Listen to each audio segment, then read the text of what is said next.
Le serpent était le plus rusé de tous les animaux des champs que l'Éternel Dieu avait créés. Il dit à la femme, quoi? Dieu a-t-il vraiment dit, vous ne mangerez les fruits d'aucun arbre du jardin?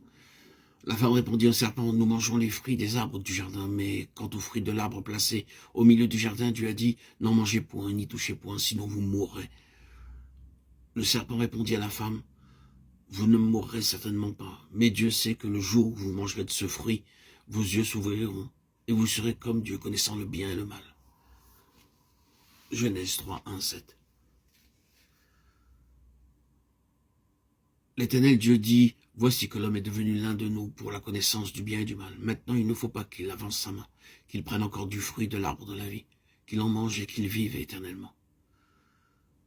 L'Éternel Dieu fit donc sortir Adam du jardin d'Éden pour qu'il cultivât la terre, d'où il avait été tiré. Après en avoir chassé l'homme, il plaça à l'orient du jardin d'Éden les chérubins armés d'un glaive à lame flamboyante, pour garder le chemin de l'arbre de la vie. Genèse 3, 22, 24.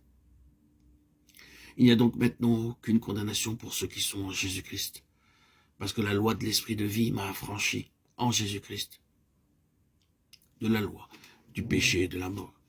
Romains 8, 1, 2. Plus nous vivons et plus nous pensons aux choses, plus aussi nous sommes assurés que la question suprême, celle qui gouverne tout entre Dieu et l'homme, c'est la vie.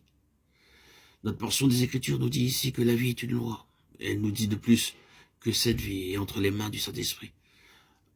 La loi de l'esprit de vie. Une loi est un principe fixé et établi. Elle a des potentialités. Cela signifie que si l'on est ajusté à cette loi et gouverné par elle, certains résultats seront inévitables. Les potentialités qu'elle renferme trouveront très certainement leur expression dès que cette loi sera établie. Ce que nous trouvons donc ici, c'est que la marque des choses qui sont de Dieu, le Saint-Esprit, c'est la vie. Si une chose est de Dieu, le Saint-Esprit, elle vivra. Sa caractéristique essentielle sera la vie. C'est une loi, un principe établi. Une chose qui est selon Dieu vivra. Parce que la vie même de Dieu est en elle. Et cela, en tant que principe, est une règle de direction. C'est un principe pour la direction du peuple de Dieu. Mais encore une autre chose que nous devons relever dès le début, c'est que dans cette question de la vie, qui est un principe établi, la vie est en Jésus-Christ, la loi de l'esprit de vie en Jésus-Christ. Les Écritures insistent avec une grande force sur ce fait.